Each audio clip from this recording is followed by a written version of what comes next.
So గురక ఉన్న వాళ్ళకి దాని సివియరిటీ ఏంటి, దానివల్ల ఎంత ఇంపాక్ట్ జరుగుతుంది అనేది తెలుసుకోవడానికి స్లీప్ స్టడీ చేస్తాం. సో స్లీప్ స్టడీలో డిఫరెంట్ టైప్స్ ఉంటాయి. So home sleep study and in lab sleep study. So simple snoring కానీ తక్కువ గురక ఉన్న వాళ్ళకి మనము ఎట్ హోమ్ స్లీప్ స్టడీ చేయొచ్చు. ఆర్ బేసికలీ ఫస్ట్ ఎంత సివియరిటీ అనేది ఐడెంటిఫై చేయడానికి it is helpful.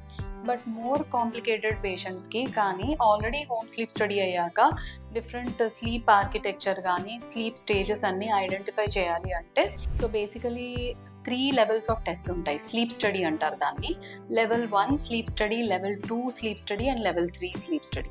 So level 3 అనేది హోమ్ బేస్డ్ స్లీప్ స్టడీ.